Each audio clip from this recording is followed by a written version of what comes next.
Shalom, bienvenidos a la escuela hebraica nuevamente. Les invito a un análisis, un estudio hoy de la palabra del Todopoderoso. Habla para ustedes José Álvarez Rivera. Nuestro tema de hoy será las profecías de Daniel 8 o la profecía de Daniel 8.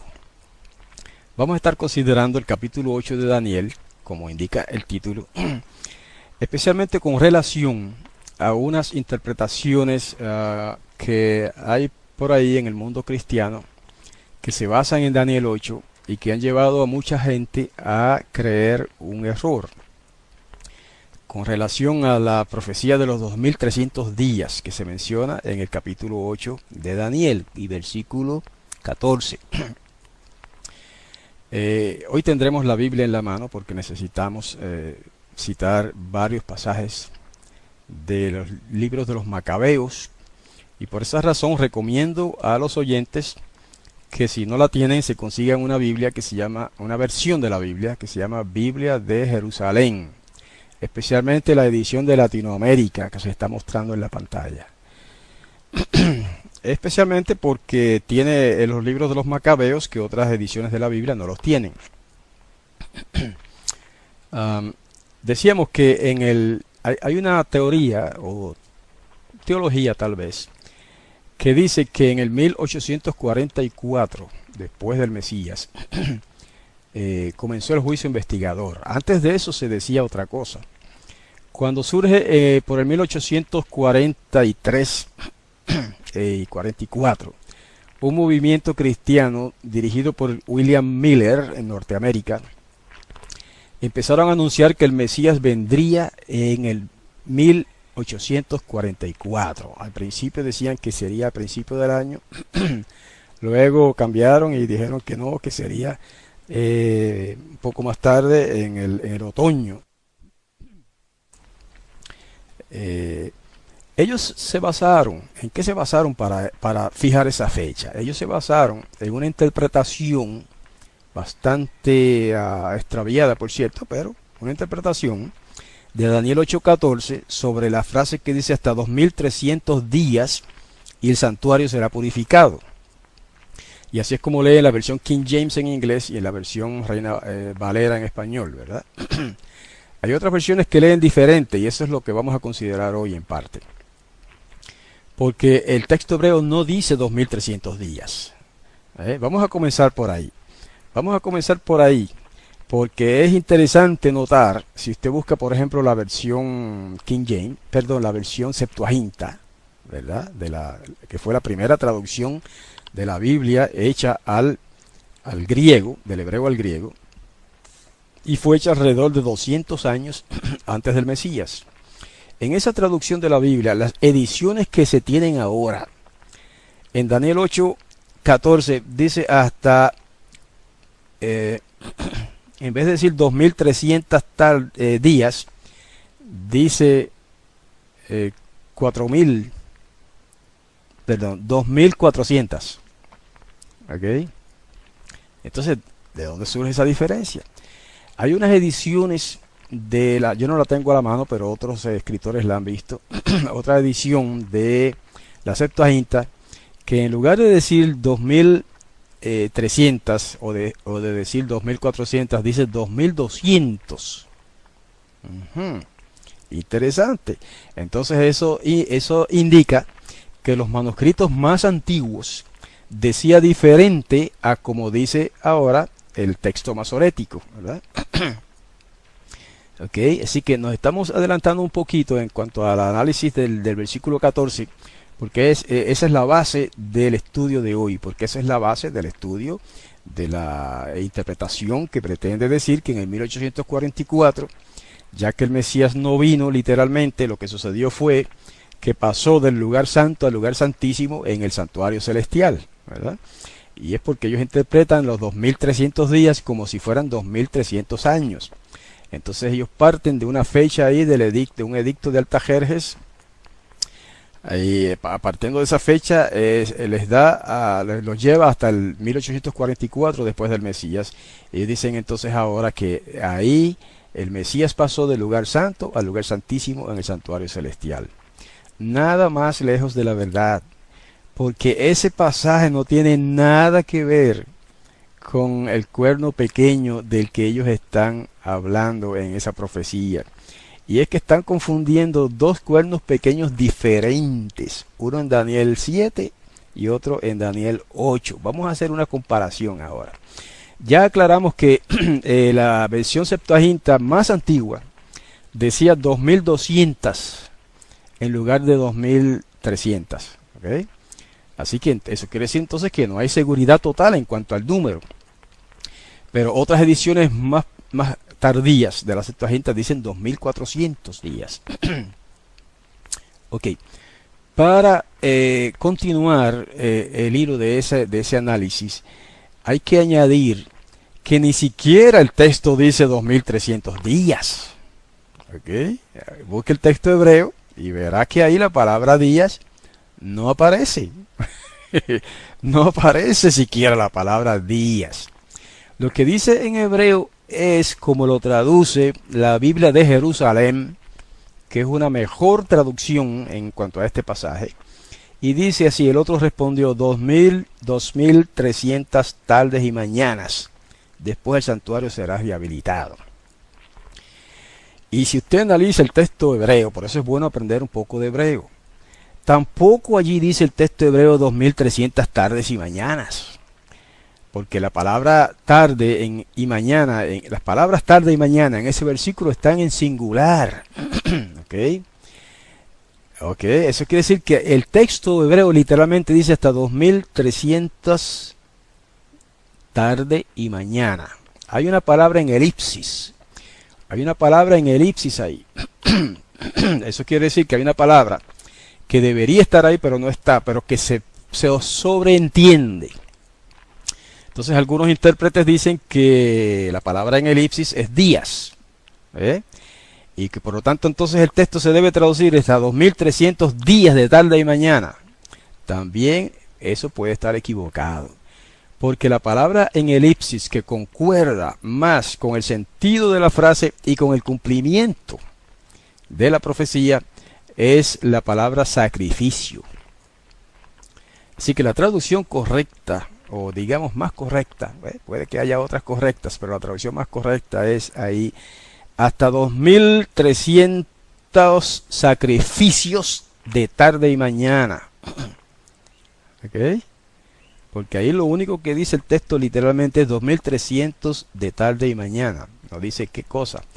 Y lo que más concuerda con el significado y el cumplimiento de la profecía es 2300 sacrificios. Ahora, recuerden lo que dijimos al principio, que hay una edición de la Biblia, de Daniel, que se llama la Septuaginta, en la que dice 2200.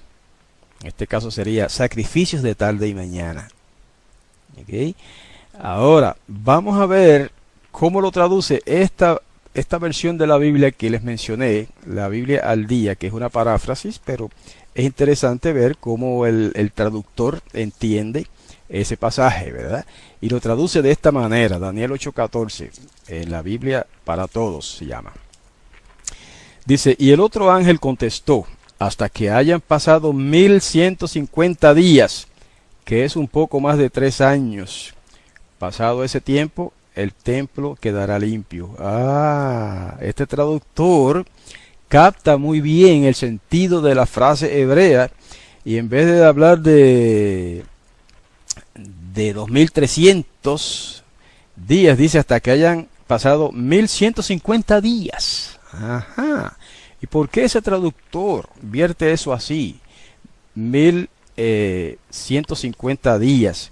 Porque él sabe que esa frase no está hablando de días, está hablando de sacrificios de tarde y mañana.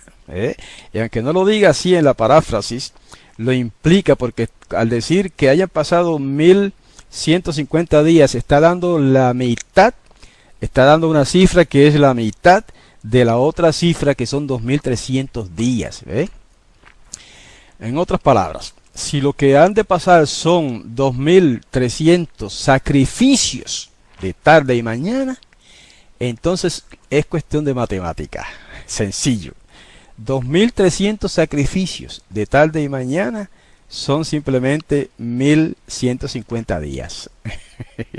Sencillo, es matemática. ¿Ya? Eso nada más, hasta ahí. Echa por tierra la teoría de los 2.300 días en el 1844. Digo, los 2.300 años que terminan en 1844.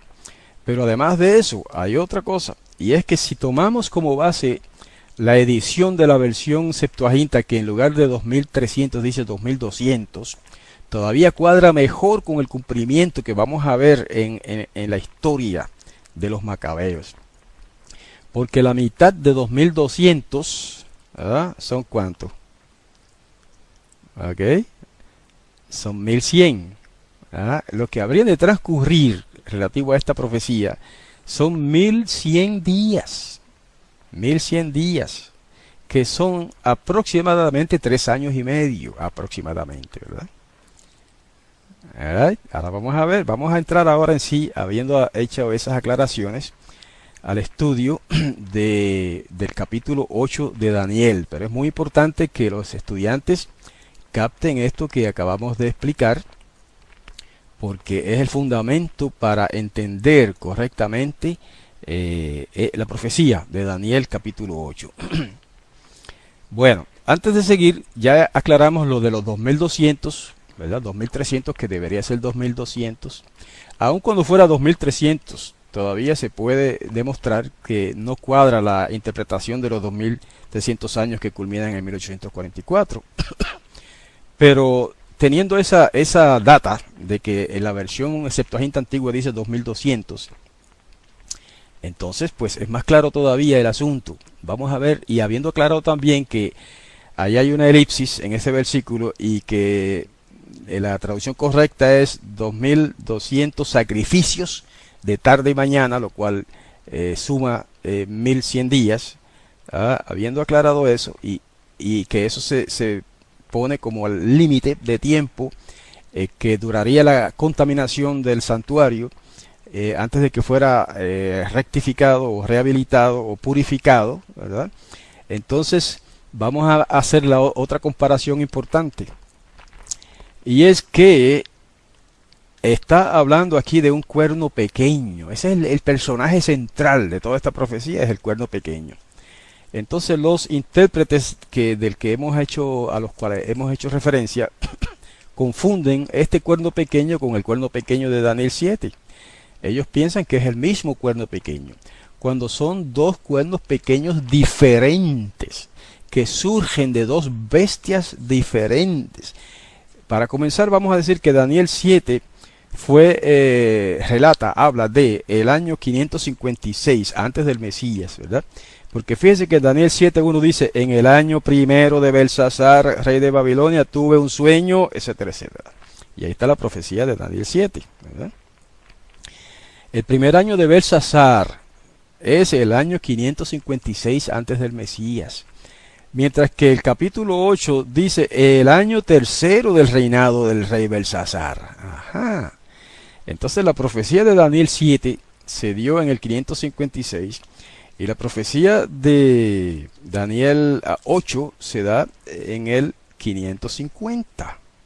Unos cuantos años después, ¿verdad? Recuerde que la cuenta de los años antes del Mesías va al revés, ¿no? 556 es más antiguo que 550. El que no entienda eso, pues estudie un poquito de cronología bíblica para que lo entienda mejor. Entonces la profecía de Daniel 8 se presenta en el año, o tiene que ver con el año 550, 6 años después de la de Daniel 7. En la de Daniel 7, el cuerno pequeño del que se habla ahí surge de la cuarta bestia. Eso es importante. ¿Ok? El cuerno pequeño en Daniel 7 surge, primero que es diferente por lo que dijimos ya en cuanto a la fecha. Además surge de la cuarta bestia, que es Roma. Eso lo aclaramos la próxima vez y hasta ahí estamos de acuerdo con todos estos hermanos, que la cuarta bestia es Roma. Pero de la cuarta bestia surge un cuerno pequeño que todos entienden que es el sistema papal. Hasta ahí estamos de acuerdo. Pero ¿qué pasa? Que en el capítulo 8 el cuerno pequeño no surge de una cuarta bestia, que representa un cuarto imperio, sino que surge de un macho cabrío, que representa a Grecia. ¿Ah? Y eso lo sabemos porque en los versos 8 y 9 de Daniel 8 lo dicen. ¿Okay? Después vamos a entrar un poquito más en detalle. Pero vamos a ver esos dos versículos por lo menos. Daniel 8 y 9. Dice, de uno de ellos, o sea, de uno de los dos cuernos, vamos a leer el 8, perdón. El macho cabrío se hizo muy grande y cuando era más fuerte el cuerno grande se rompió y el cuerno grande representa a Alejandro el Grande. Y en su lugar despuntaron otros 4 orientados a los 4 puntos cardinales. Entonces de esos 4 cuernos es que está hablando ahora y dice de uno de ellos, de uno de esos 4 cuernos en los cuales se dividió el imperio griego, que fue el imperio de Alejandro Magno, salió o dice que surgió un cuerno pequeño que creció mucho hacia el sur, hacia el este y hacia la tierra del esplendor. Creció hasta alcanzar el ejército del cielo, etcétera, etcétera. ¿Ok? Fíjense que entonces el cuerno pequeño del capítulo 8 viene de el macho cabrío que representa a Grecia, que embiste contra un carnero que obviamente representa a Medo-Persia, ¿verdad? Y eso lo explica el mismo ángel un poco más abajo. Entonces si el cuerno pequeño, este cuerno pequeño de Daniel 8 surge de un macho cabrío que representa a Grecia, no puede ser el mismo cuerno pequeño que surge de la cuarta bestia en el capítulo 7 que representa a Roma.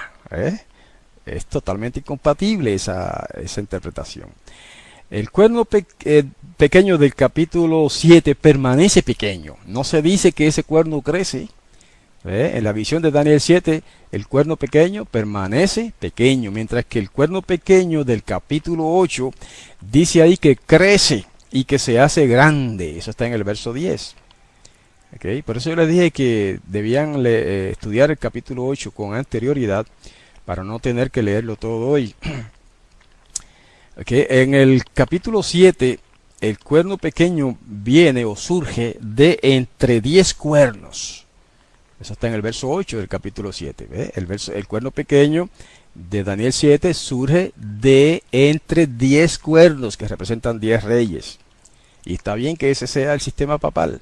Pero el cuerno pequeño del capítulo 8 viene o proviene o surge de uno de los 4 cuernos en los que se divide Grecia. O sea, de los 4 cuernos que representan los 4 reinos en los que se dividió Grecia, ¿verdad? Después de la muerte de Alejandro el Grande. Eso está en el verso 9 de Daniel 8. ¿Okay? En el verso 7... Perdón, en el capítulo 7 dice que el cuerno pequeño de Daniel 7, del sueño de Daniel 7, arranca a 3 cuernos. ¿Verdad? Que ya explicamos la vez pasada, el sábado pasado explicamos eso. El cuerno pequeño de Daniel 7 arranca a 3 de los 10 cuernos. Eso está en el verso 8. Sin embargo, en el capítulo 8, el cuerno pequeño del capítulo 8 no arranca ningún otro cuerno. Así que aún en sus actividades es diferente este cuerno pequeño. En el capítulo 7, el cuerno pequeño del capítulo 7 dice que tiene ojos y boca y habla. Eso está en el verso 8. ¿Ve? En el capítulo 8, al cuerno pequeño del capítulo 8, no se le atribuye nada de eso. ¿Okay? Así que para redondear el pensamiento, nosotros y muchos de los, digamos, estudiosos de las escrituras, concluimos que el cuerno pequeño de Daniel 7 representa el sistema papal que proviene de Roma, pero el cuerno pequeño de Daniel 8, que es otro cuerno pequeño y diferente al de Daniel 7, representa en la profecía a un personaje que se llama Antíoco Epífanes. ¿Okay? En la historia se lo conoce como Antíoco Epífanes.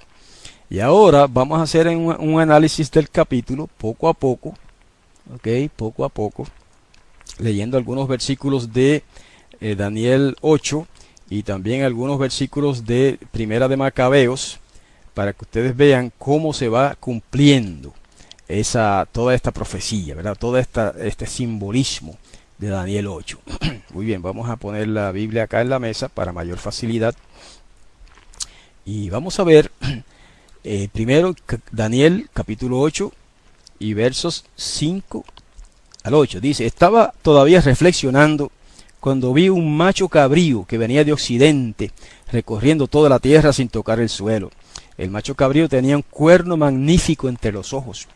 Llegó hasta el carnero de 2 cuernos que yo había visto en pie justo al río, y se lanzó contra él con todo el ímpetu de su cuerno, de su fuerza. Vi cómo se acercaba al carnero y lo embestía, enfurecido contra él, rompiéndole los 2 cuernos, sin que el carnero tuviera fuerzas para hacerle frente. Lo derribó en tierra y lo pisoteó, sin que nadie librara al carnero de su poder. El macho cabrío se hizo muy grande, y cuando era más fuerte, el cuerno grande se rompió. Ese fue Alejandro el Magno. Y en su lugar despuntaron otros 4 cuernos orientados a los 4 puntos cardinales. Ahora, en el verso 21, el ángel mismo da una interpretación parcial de eso. Dice: el macho cabrío, vamos a leer el 20 también. Dice: el carnero con 2 cuernos que has visto representa a los reyes de Media y Persia. Que esa interpretación no la inventamos nosotros. El ángel le dio a Daniel la interpretación. Y luego dice el 21: y el macho cabrío representa al rey de Grecia. Ahora, por la historia sabemos que ese rey de Grecia del que se habla ahí fue Alejandro el Grande. Y dice: y el cuerno grande entre sus ojos es el primer rey. Ahí está, ese es el rey principal o primer rey de Grecia, fue Alejandro el Grande. Así que la misma interpretación del ángel concuerda con que esto se trata del reino de Grecia dirigido por Alejandro Grande. Entonces dice el verso 22: los 4 cuernos que despuntaron en lugar del que se rompió representan a 4 reinos salidos de su nación, aunque menos poderosos. Es lo que le estábamos diciendo al principio. Entonces vamos a ver ahora el cumplimiento de eso en la historia, hermanos. Fíjense que el macho cabrío ya dijimos que representa a Grecia, el cuerno grande representa a Alejandro el Grande, y los 4 cuernos en los que surgieron ahí representan los 4 reinos en los que se dividió el reino de Alejandro a la muerte de Alejandro. Ahora vamos a citar en un libro histórico que solamente se incluye en las ediciones católicas de la Biblia, y en ese libro histórico se relata el cumplimiento, hermanos, de todo este capítulo 8 de Daniel. Y ese es un libro escrito antes del Mesías, o sea, muy antiguo, no es algo moderno, es muy antiguo. De hecho, se escribió alrededor de 200 años antes del Mesías, o antes de la era común, y se escribió en hebreo. Se escribió en hebreo este libro.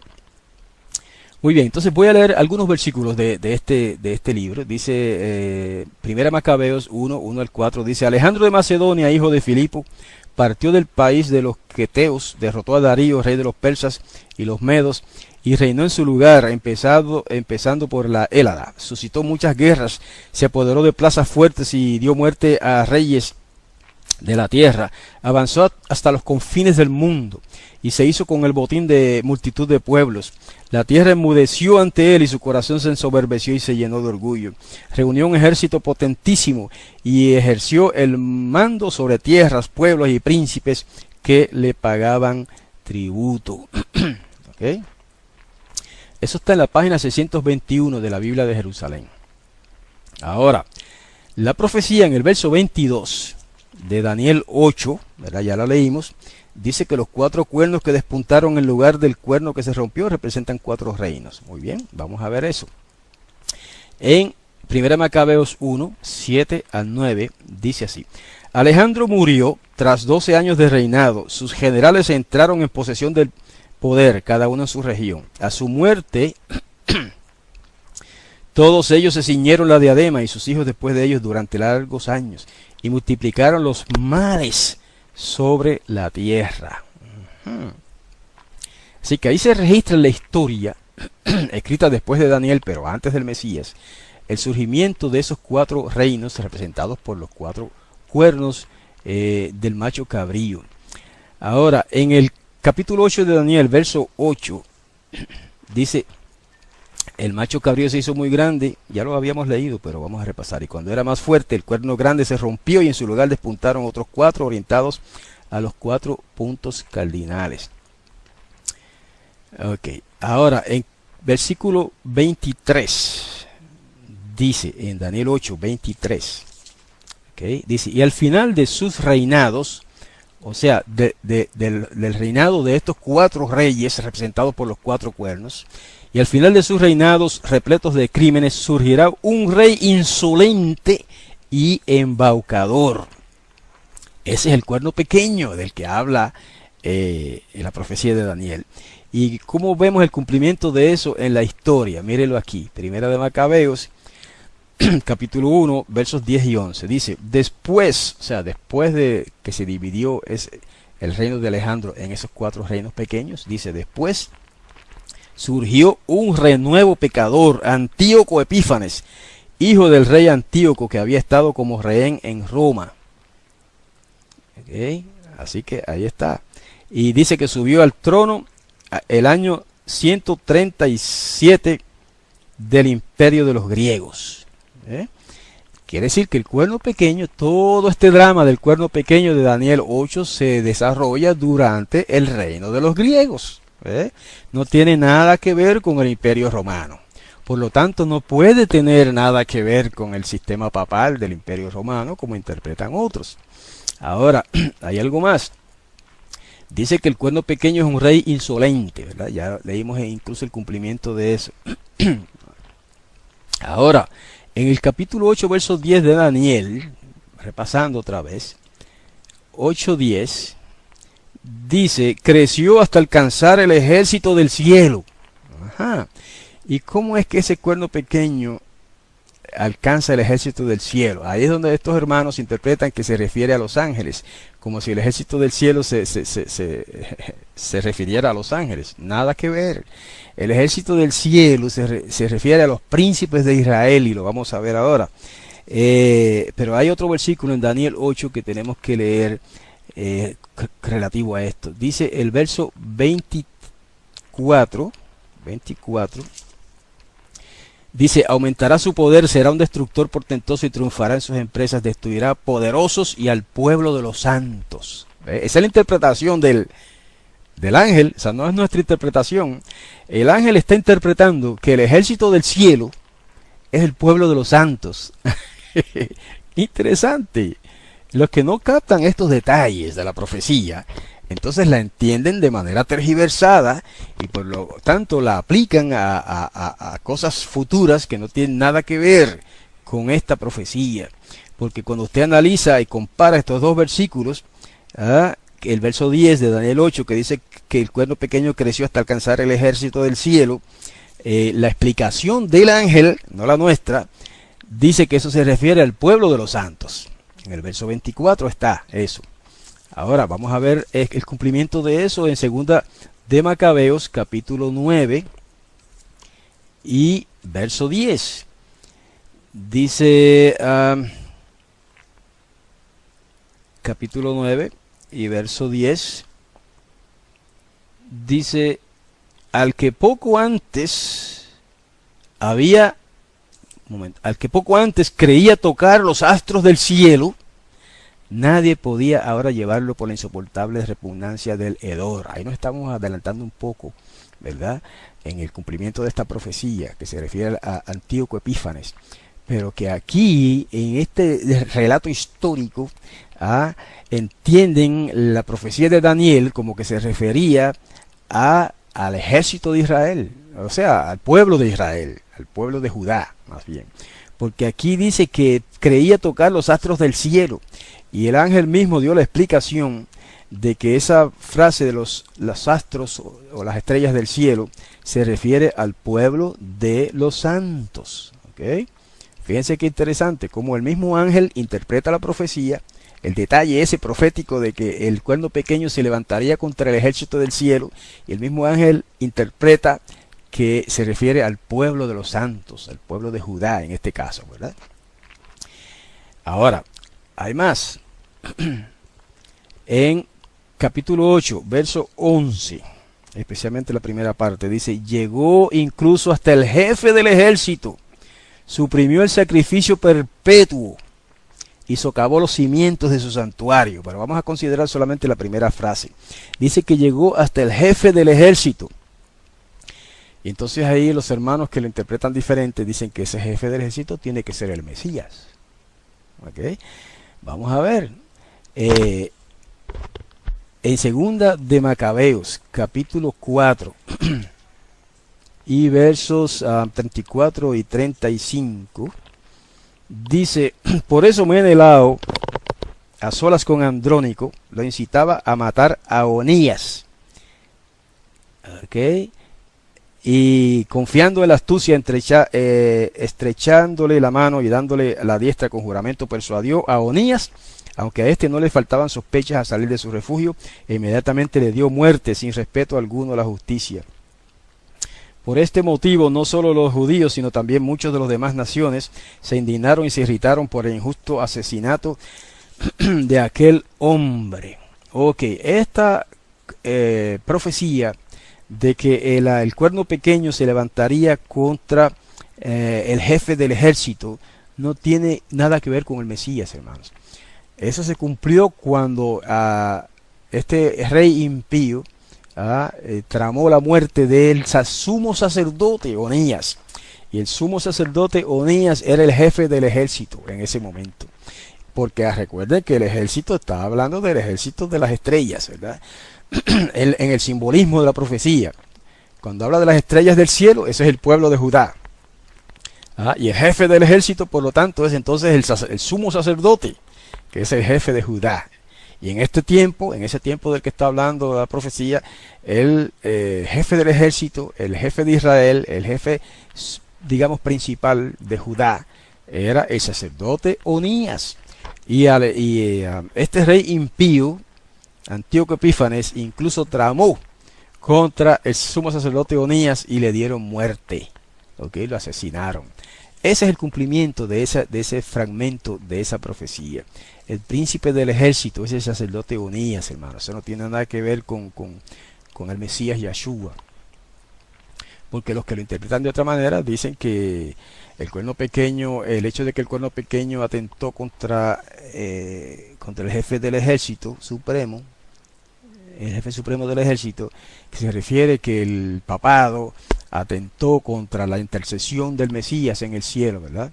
Nada que ver, primero porque esta profecía no tiene nada que ver con el papado, tiene que ver con Antíoco Epífanes, y por lo tanto el jefe del ejército no puede referirse al Mesías, sino al sumo sacerdote, que es el jefe del pueblo de Israel. Y el ángel mismo interpretó que el ejército del cielo sobre el cual se ensaña o contra el cual se ensaña el cuerno pequeño es el pueblo de los santos, lo dice ahí, y es el pueblo de Judá en este caso. Ahora, una de las partes más importantes de la profecía es la parte segunda del verso 11. Y dice, suprimió el sacrificio perpetuo y socavó los cimientos de su santuario.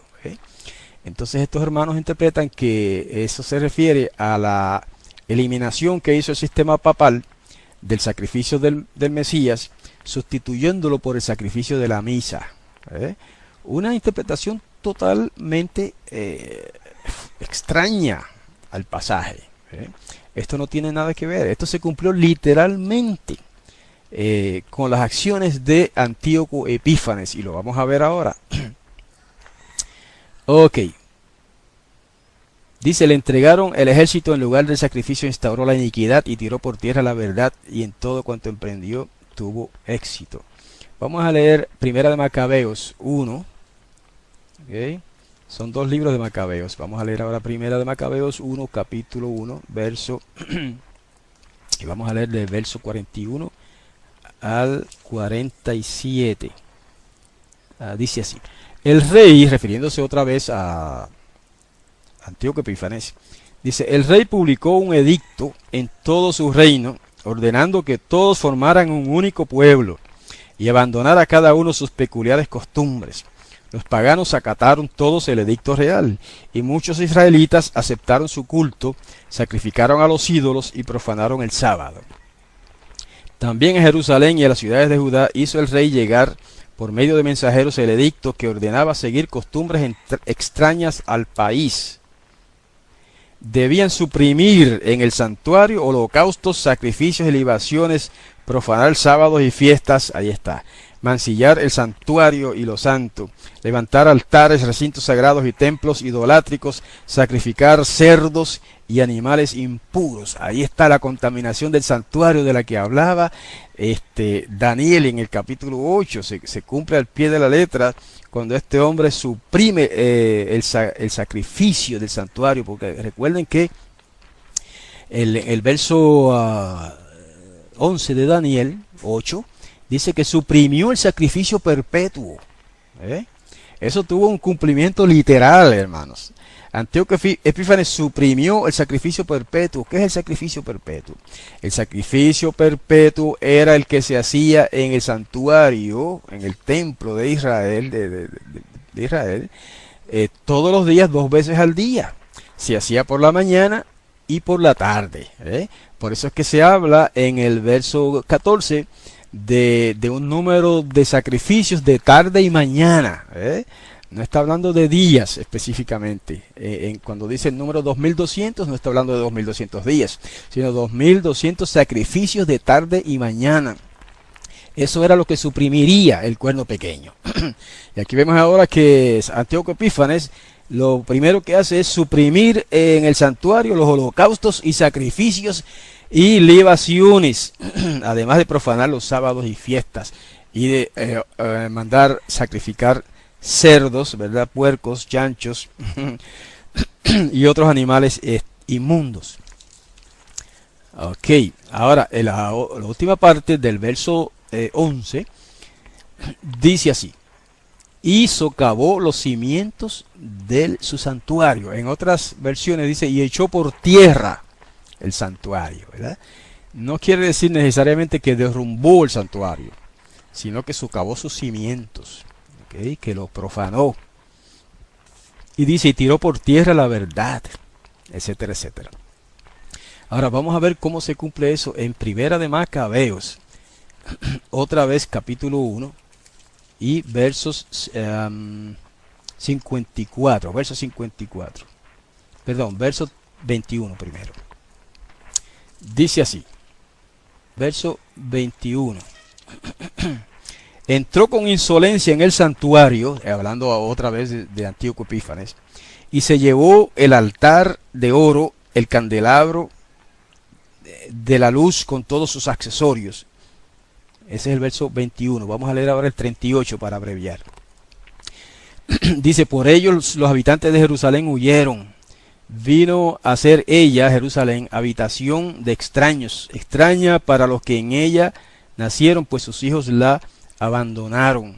Y el verso 39, quedó su santuario desolado como un desierto. Y está la desolación del santuario. Sus fiestas convertidas en duelo, sus sábados en irrisión, su honor en desprecio. ¿Ok? Ahí está descrita históricamente la profanación, la desolación del santuario de Jerusalén, tal como lo había predicho el capítulo 8 de Daniel, con el simbolismo del cuerno pequeño que surge de Grecia. Y ese cuerno pequeño que surge de Grecia no puede ser otro que Antíoco Epífanes, porque ese cuerno pequeño no surge en los días del cuerno grande, que es Alejandro el Grande, sino que surge en los días de los 4 cuernos, que representan la división en 4 reinos menores del imperio griego de Alejandro Magno. Por lo tanto, se cumplió perfectamente, exactamente, porque el cuerno pequeño surge en Siria. ¿Ve? No sé si tenemos ese detalle por aquí. Vamos a ver otro detalle en Daniel 8:12, donde ya leímos que dice que le entregaron el ejército, en lugar del sacrificio instauró la iniquidad y tiró por tierra la verdad. Vamos a ver cómo se cumplió eso en Primera de Macabeos 1, verso 54.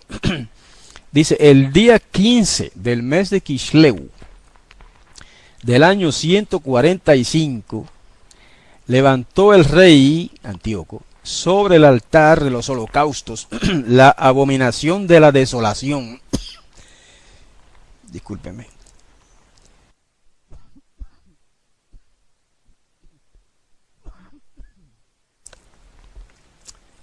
Tenemos que hacer una pausa.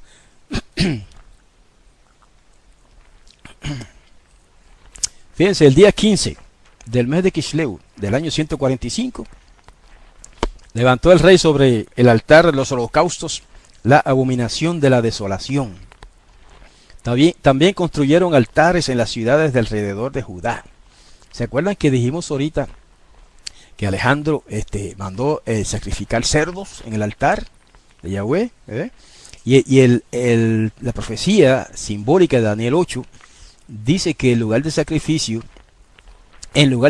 instauró la iniquidad.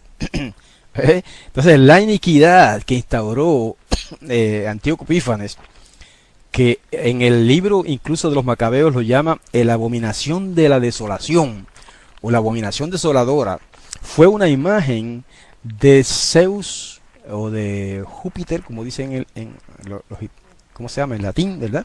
Pero que en griego era Zeus o Zeus. Y eso fue el cumplimiento de ese detalle de la profecía. No solamente sacrificó cerdos en el altar y todo lo que ya hemos leído, sino incluso Antíoco Epífanes hizo erigir allí mismo una imagen de la deidad griega principal, ¿verdad? Que en griego se llama Zeus. Zeus, ¿verdad? Y que en español se escribe Z-E-U-S y la gente lo lee Zeus, pero en griego se lee Zeus. Anyway, eso fue el cumplimiento de ese detalle de la profecía de que se levantaría la abominación desoladora, ¿okay? La abominación de la desolación. Vamos a leer un detalle más sobre esto en Segunda de Macabeos, capítulo 6. Segunda de Macabeos, capítulo 6.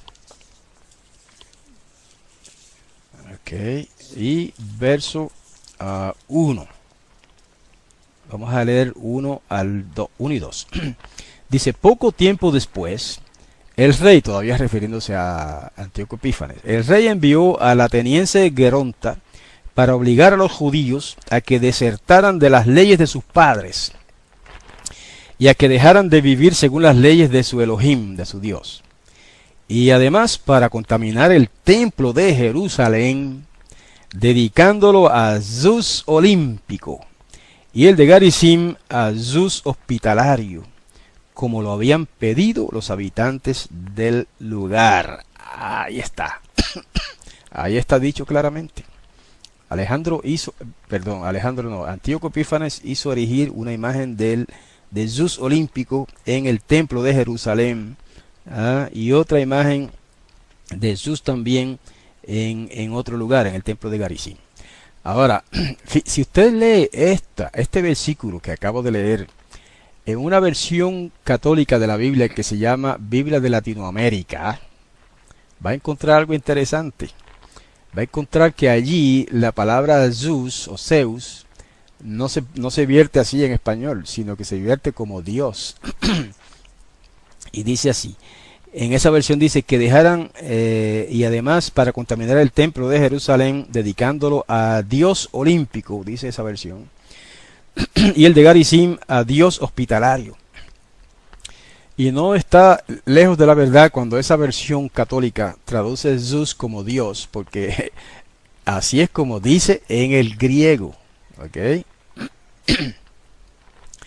Aunque ese libro fue escrito originalmente en hebreo, el libro de los Macabeos, la versión hebrea no existe. Lo mismo que pasó con los libros del Nuevo Testamento, ¿no? Que fueron escritos en hebreo originalmente, pero ya no existen los originales. Solo existen las traducciones griegas. Exactamente así pasó con los libros de los Macabeos, que el mismo autor dijo que lo escribió en hebreo, pero que solamente existen las copias griegas o las traducciones griegas de ese libro. Así que el Cuerno Pequeño echó por tierra el santuario y puso sobre el santuario la abominación desoladora. Esa es la contaminación de la que trata el capítulo 8 de Daniel. No es la contaminación en un santuario celestial, porque de todos modos en un santuario celestial no hay manera que sea contaminado. No hay manera de que alguien, como un supuesto cuerno pequeño, pueda contaminar el santuario celestial. Pero sí hay manera en que puede contaminar el santuario terrenal, ¿verdad? El templo de Jerusalén. Y así fue como se cumplió. Antíoco Epífanes contaminó el santuario en el templo de Jerusalén por medio de erigir allí una estatua de dios olímpico, o sea, de Zeus olímpico, que es la deidad griega principal, ¿verdad? La deidad suprema de los griegos. Y de esa manera contaminó el santuario y puso, no solamente lo contaminó, también sacrificando cerdos, sino que puso allí la abominación desoladora. La abominación desoladora no es el sacrificio de los cerdos, es la erección o el haber erigido la imagen de Zeus olímpico, que es la deidad de los griegos. Ahora, vamos a hacer un poquito de análisis en términos de la fecha. Un momento. Fíjense que si usted resta 2200 sacrificios, que es lo que dice el manuscrito griego más antiguo, ¿verdad?, de los que se conocen, que en lugar de decir 2300, dice 2200 sacrificios de tarde y mañana, esos son 150 días. Aproximadamente, ¿verdad? Es aproximadamente. Digo, no en términos matemáticos, el cumplimiento, quiero decir, fue aproximado, porque la contaminación del santuario por Antíoco Epífanes ocurrió en el año 148, mientras que la restauración del santuario ocurrió en el año 145, el mes noveno. ¿Okay? Cuando se resta eso da 3 años con 10 días, equivaliendo a 1090 días. Faltan 10 días, porque 2200 tardes y mañanas debería ser 1100 días. Solo 100 días de diferencia. Ahora vamos a ver otro detalle de la profecía. En capítulo 8 de Daniel, vamos a volver al capítulo 8 de Daniel, verso 14. Bueno, ya lo hemos leído varias veces. Un ángel pregunta, ¿verdad? Vamos a leer el verso 13 también. Oí entonces un santo que hablaba y a otro santo que le preguntaba: ¿cuánto tiempo durará la visión, el sacrificio perpetuo, la iniquidad desoladora, el santuario y el ejército pisoteados? Entonces la respuesta del otro ángel es lo que da esa cifra, que citando la versión Septuaginta antigua, dice: el otro respondió, hasta 2200 sacrificios de tarde y mañana, y después el santuario será rehabilitado o purificado. ¿Okay? Y si son 2200 sacrificios de tarde y mañana, son 1100 días. Ahora, vamos a ver un poco más del cumplimiento de todo esto en Primera Macabeos capítulo 4. Okay, Primera de Macabeos capítulo 4. Hoy tenemos que manejar la Biblia en forma de libro, porque no es fácil hacerlo en Isual, en internet. Capítulo 4, y vamos a leer verso 41.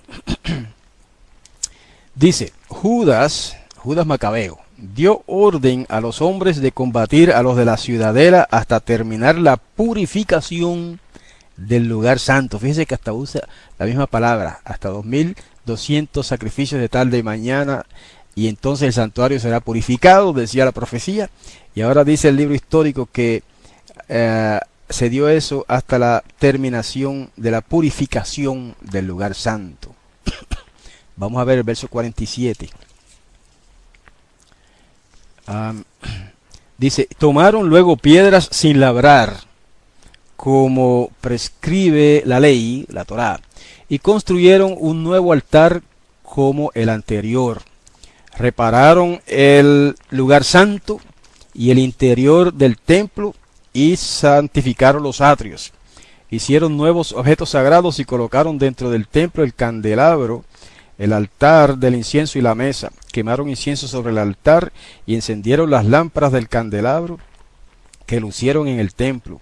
Pusieron panes sobre la mesa colgaron las cortinas y dieron fin a la obra que habían emprendido. Y el verso 52 ahora. El día 25 del noveno mes, llamado Kishleu, del año 148, se levantaron al romper el día y ofrecieron sobre el nuevo altar de los holocaustos que habían construido un sacrificio conforme a la ley. Precisamente fue inaugurado el altar con cánticos, cítaras, liras y címbalos en el mismo tiempo y el mismo día en que los paganos lo habían profanado. Fíjense cómo este relato histórico va hilando o ligando el cumplimiento de esta profecía con la enunciación de la profecía en el capítulo 8 de Daniel. Verso 55. El pueblo entero se postró rostro en tierra y adoró y bendijo al cielo que lo había conducido al triunfo. Durante 8 días celebraron la dedicación del altar y ofrecieron con alegría holocaustos y sacrificios de comunión y acción de gracias. Ahí está. Por eso el pueblo judío hasta el día de hoy celebra una fiesta de 8 días en el mes de Kishleu, ¿verdad? Dice el día 25 del noveno mes llamado Kishleu. ¿Okay? Y se basa en este hecho histórico que se relata en los Macabeos, de que la purificación del santuario, después de haber estado profanado, contaminado por alrededor de 1100 días aproximadamente. Y fíjense que si se le suma los 8 días de celebración, entonces ya no son 10 días de diferencia, sino solamente 2 días de diferencia. Y es posible que ajustando, porque siempre hay posibilidad de algún error en los números, ¿verdad? Cuando se relatan hechos históricos, es posible que se haya cumplido exactamente los días mencionados en la profecía, pero no es necesario que sea así. Con que se cumpla con una aproximación grande es suficiente para decir que el Mesías, que en este caso la profecía se cumplió en el relato histórico, en el desarrollo histórico de las matanzas de Antíoco Epífanes contra el pueblo de Judá y la contaminación del santuario que realizó este rey impío. Ahora, vamos a ver los versos, vamos a otro detalle, porque el capítulo 8 y verso 22 de Daniel, vamos a leerlo otra vez, dice capítulo 8 de Daniel y verso 22 dice: los 4 cuernos que despuntaron en lugar del que se rompió representan a 4 reinos salidos de su nación, aunque menos poderosos. Dice: y al final de sus reinados, repletos de crímenes, surgirá un rey insolente y embaucador. Ese es Alejandro. Aumentará su poder, será un destructor portentoso y triunfará en sus empresas, destruirá a poderosos y al pueblo de los santos. Ese es el pueblo de Judá. Verso 25. Con su astucia hará triunfar la traición en sus obras y se envalentonará, y con frialdad aniquilará a multitudes. Exactamente todo eso lo hizo Antíoco Epífanes. Se sublevará contra el príncipe de los príncipes, que ya explicamos que es el sumo sacerdote Onías, pero será destrozado sin intervención humana. Ajá. Ese detalle es muy importante.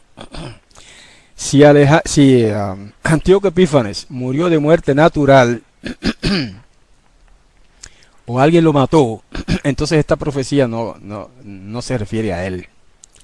Pero si Antíoco Epífanes murió de una manera extraña, sin mano humana, nadie lo mató, entonces esta profecía se cumplió en él al pie de la letra. En la otra versión dice: fue quebrantado pero no con mano. Y vamos a ver ahora, hermanos, el cumplimiento literal y cabal de este aspecto de la profecía de Daniel 8, especialmente el verso 25. Vamos a leerlo en Segunda de Macabeos, capítulo 9. Y ya con esto nos acercamos al fin del análisis nuestro. Segunda de Macabeos, capítulo 9. La lectura es un poquito larga, pero es importante. leerla completa, de los versos 1 al 28, porque ahí se describe de una manera muy gráfica y muy interesante cómo fue la muerte del rey impío Antíoco Epífanes. Yo voy a leerlo rápidamente y ustedes analicen, los oyentes, analicen y comparen y vean si no se cumple en este hombre la profecía de que dice que sería cortado no con mano humana o algo así, no con mano de hombre, ¿verdad? Sin intervención de hombre, o sea que nadie lo mató. Miren lo que dice el relato histórico. Por este tiempo, Antíoco hubo de retirarse desordenadamente de las regiones de Persia. En efecto, habiendo entrado en la ciudad llamada Persépolis, pretendió saquear el santuario y oprimir la ciudad. Ante ello, la muchedumbre, sublevándose, acudió a las armas y lo puso en fuga. Y Antíoco, ahuyentado por los naturales del país, hubo de emprender una vergonzosa retirada. Cuando estaba en Ecbátana, algunos dicen Ecbatana, pero aquí lo acentúa en la primera A, le llegó la noticia de lo ocurrido a Nicanor y a las tropas de Timoteo. Arrebatado de furor, pensaba vengar en los judíos la afrenta de los que lo habían puesto en fuga. Y por eso ordenó al conductor que hiciera avanzar el carro sin parar hasta el término del viaje. Pero ya el juicio del cielo se cernía sobre él. Ajá. Mire cómo este escritor, ¿verdad?, que nos presenta el relato histórico de estos sucesos, interpreta que esto que le va a suceder ahora a Antíoco Epífanes es el juicio del cielo. Y eso empata perfectamente con lo que decía la profecía de Daniel, anterior a todo esto, de que sería cortado pero no con intervención humana. Y dice, pues él había hablado así con orgullo: en cuanto llegue a Jerusalén, haré de la ciudad una fosa común de judíos. Eso decía Antíoco Epífanes. Dice, pero Yahweh, el Dios de Israel, que todo lo ve, lo hirió con una llaga incurable e invisible. Ajá. Apenas pronunciaba esta frase, se apoderó de sus entrañas un dolor irremediable, con agudos retortijones internos, cosa totalmente justa para quien había hecho sufrir las entrañas de otros con numerosas y desconocidas torturas. Pero él de ningún modo cesaba en su arrogancia. Estaba lleno todavía de orgullo. Respiraba el fuego de su furor contra los judíos y mandaba acelerar la marcha. Pero vino a caer de su carro, que corría velozmente, y con violenta caída todos los miembros de su cuerpo se le descoyuntaron. El que poco antes pensaba dominar con su altivez de superhombre las olas del mar y se imaginaba pesar en una balanza las cimas de las montañas, todo eso se refiere a persecución. Caído por tierra, era luego transportado en una litera, mostrando a todos de forma manifiesta el poder de Elohim, el poder del Todopoderoso, hasta el punto que de los ojos del impío pululaban gusanos, caían a pedazos sus carnes, aun estando con vida, entre dolores y sufrimientos, y su infecto hedor apestaba todo el ejército. Al que poco antes creía tocar los astros del cielo, nadie podía ahora llevarlo por la insoportable repugnancia del hedor. ¿Qué les parece? Como incluso el historiador, ¿verdad?, hace referencia a la profecía de Daniel, cuando dice que este hombre quiso tocar los astros del cielo. Y obviamente eso no se puede entender de manera literal, sino que se refiere al pueblo de los santos, que es el pueblo judío, ¿verdad? Vamos a seguir. Así comenzó entonces herido a abatir su excesivo orgullo y a llegar al verdadero conocimiento bajo el azote divino, en tensión a cada instante por los dolores. ¿Saben por qué yo recalco esto? Porque un erudito de esos grupos, digamos de esa ala del cristianismo que aplica esto al papado, escribió un libro sobre las profecías de Daniel, y él dice que Antíoco Epífanes no puede cumplir la profecía de Daniel 8 porque Antíoco Epífanes murió simplemente como de una manera natural, ¿eh?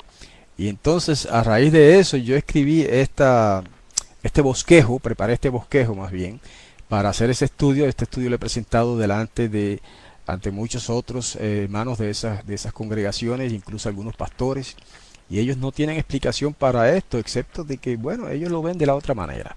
Ahora, la verdad es que entonces ese erudito que dijo eso, falló, se equivocó, porque no es verdad que Antíoco Epífanes murió de manera natural, de ninguna manera. Aquí dice incluso bajo el azote divino. El mismo historiador que escribe este libro cerca de 200 años antes del Mesías, pero que lo escribe después de Daniel, obviamente, y después del cumplimiento de esa profecía a través de Antíoco Epífanes, atribuye esto que le pasó a Antíoco a un azote divino. Eso es muy importante. Verso 12 dice: como ni él mismo podía soportar su propio hedor, decía, justo es estar sumido a Elohim, y que un mortal no pretende igualarse a la divinidad. Reconoció su error. Pero aquel malvado rogaba al soberano, de quien ya no alcanzaría misericordia, prometiendo que declararía libre la ciudad santa, a la que se había dirigido antes a toda prisa para arrasarla y transformarla en fosa común, que equipararía con los atenienses a todos aquellos judíos que había considerado dignos, no de una sepultura, sino de ser arrojados con sus niños como pasto a las fieras, que adornaría con los más bellos presentes del templo santo que antes había saqueado, que devolvería multiplicados todos los objetos sagrados, que suministraría a sus propias expensas los fondos que se gastaban en los sacrificios, y además que se haría judío y que recorrería todos los lugares habitados para proclamar el poder de Elohim, de Yahweh. Como sus dolores de ninguna forma se calmaban, pues había caído sobre él el justo juicio de Elohim. Otra vez recalca que eso es un juicio divino, así que no murió de manera natural. Desesperado de su estado, escribió a los judíos la carta copiada a continuación en forma de súplica, con el siguiente contenido. Y ahí hay una carta bastante larga que no vamos a leer para abreviar. Usted lo puede leer en 2 de Macabeos, capítulo 9, versos 19 hasta el 27. Entonces leemos el 27, que dice, 28. Así pues, aquel asesino y blasfemo, sufriendo los peores padecimientos, como los había hecho padecer a otros, terminó la vida en tierra extranjera, entre montañas, en el más lamentable infortunio. Ahí está el fin de ese drama terrible de Antíoco Epífanes, que cumplió la profecía de Daniel 8. Disculpen.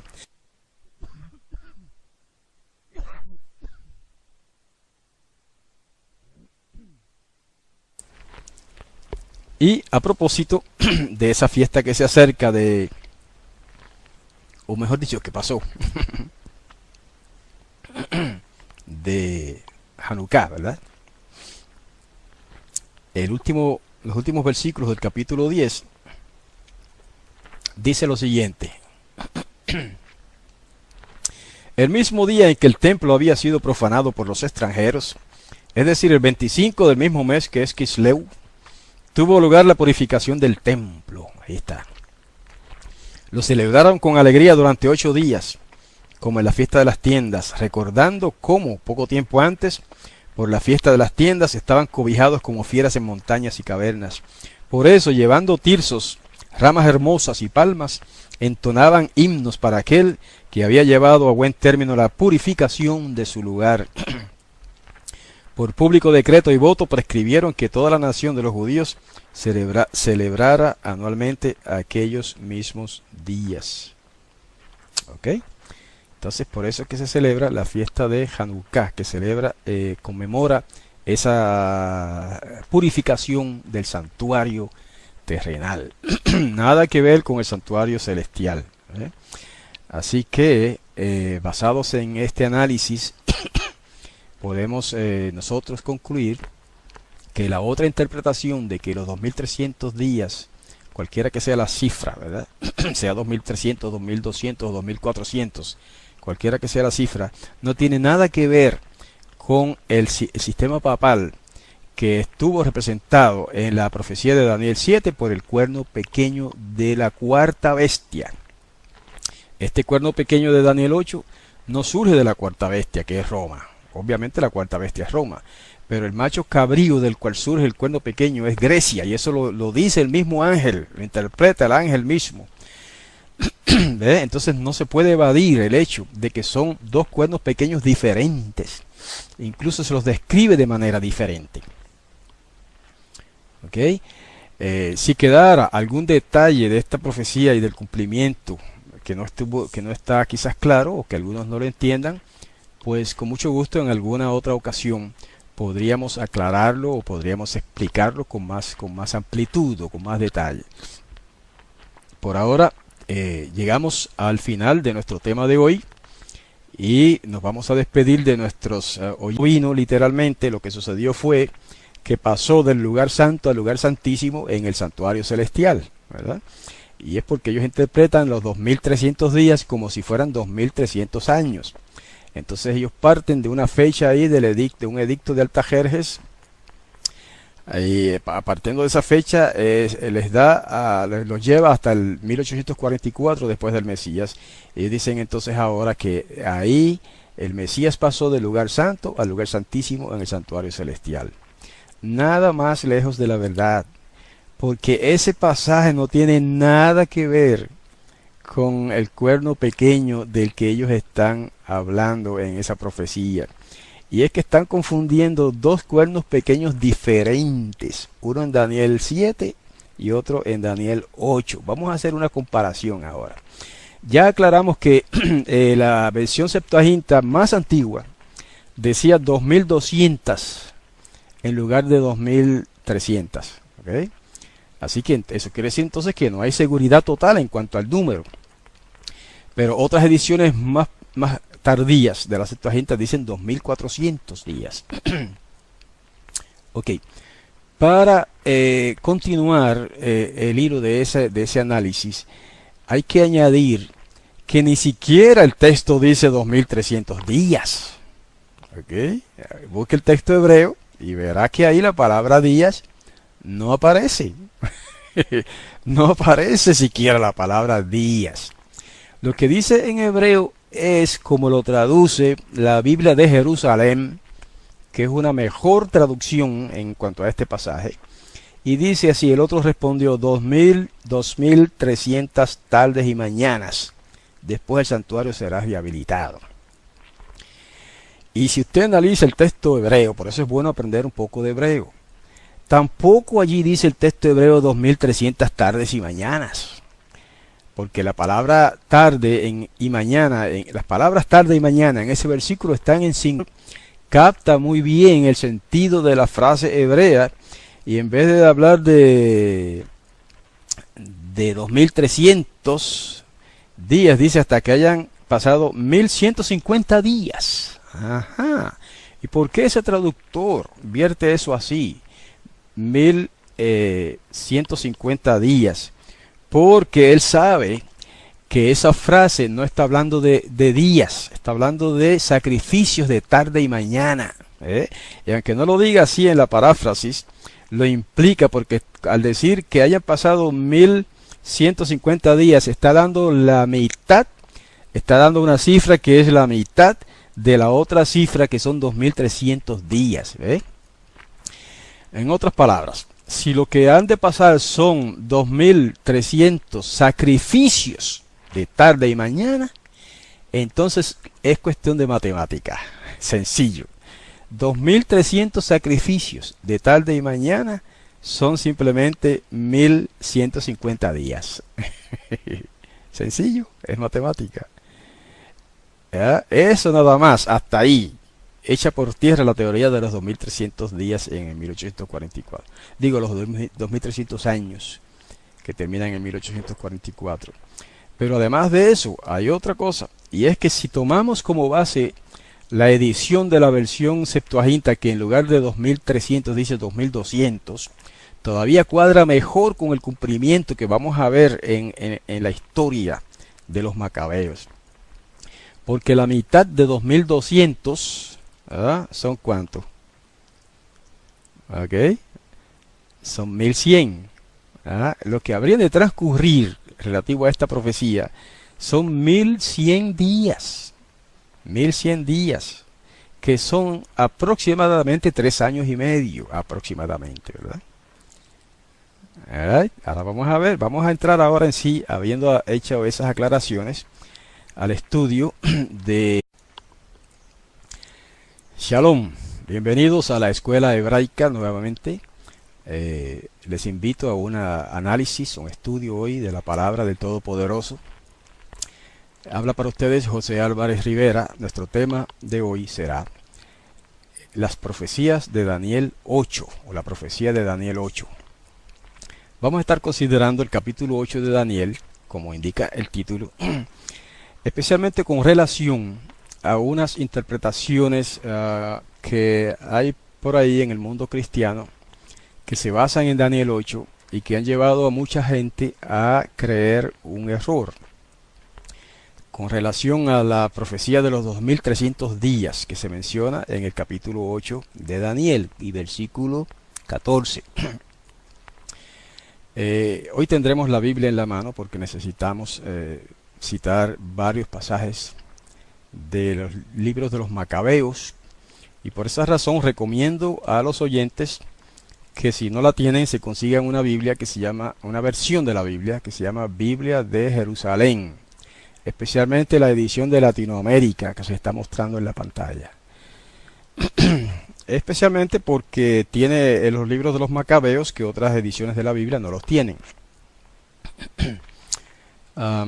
Decíamos que hay una teoría o teología tal vez que dice que en el 1844, después del Mesías, comenzó el juicio investigador. Antes de eso se decía otra cosa.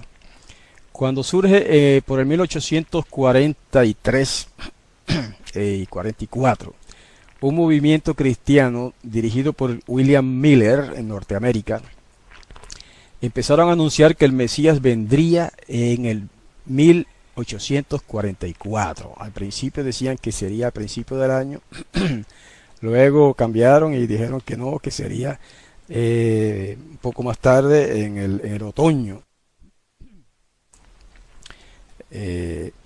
Ellos se basaron, ¿en qué se basaron para fijar esa fecha? Ellos se basaron en una interpretación bastante extraviada, por cierto, pero una interpretación de Daniel 8:14 sobre la frase que dice hasta 2300 días y el santuario será purificado. Y así es como lee la versión King James en inglés y en la versión Reina Valera en español, ¿verdad? Hay otras versiones que leen diferente y eso es lo que vamos a considerar hoy en parte. Porque el texto hebreo no dice 2300 días. Vamos a comenzar por ahí. Vamos a comenzar por ahí, porque es interesante notar, si usted busca por ejemplo la versión King James, perdón, la versión Septuaginta, ¿verdad?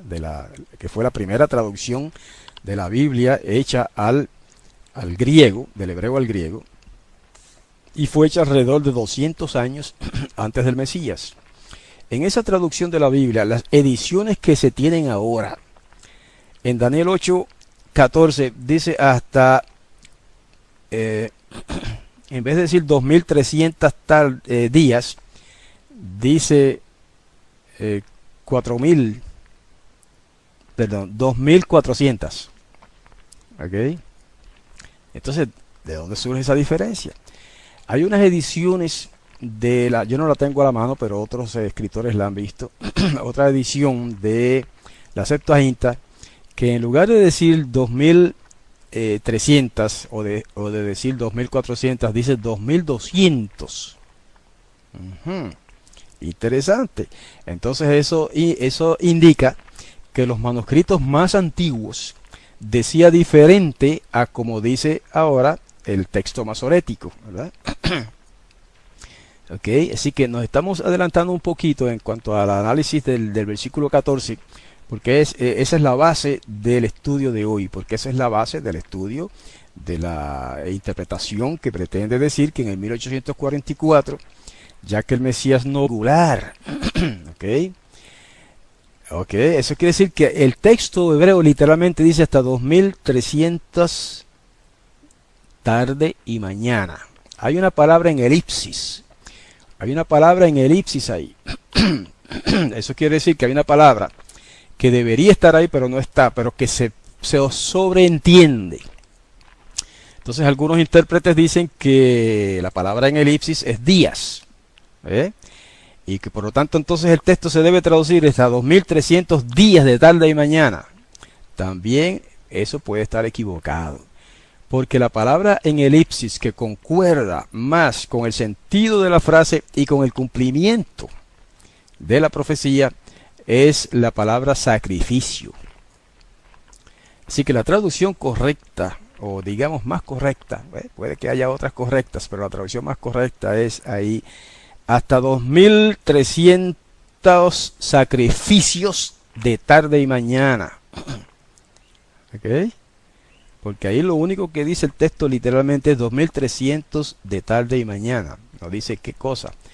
Y lo que más concuerda con el significado y el cumplimiento de la profecía es 2300 sacrificios. Ahora, recuerden lo que dijimos al principio, que hay una edición de la Biblia, de Daniel, que se llama la Septuaginta, en la que dice 2200.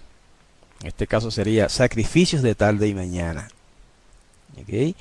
Ahora, vamos a ver cómo lo traduce esta versión de la Biblia que les mencioné, la Biblia al día, que es una paráfrasis, pero es interesante ver cómo el traductor entiende ese pasaje, ¿verdad? Y lo traduce de esta manera, Daniel 8:14, en la Biblia para todos se llama. Dice, y el otro ángel contestó, hasta que hayan pasado 1150 días, que es un poco más de 3 años. Pasado ese tiempo, el templo quedará limpio. Este traductor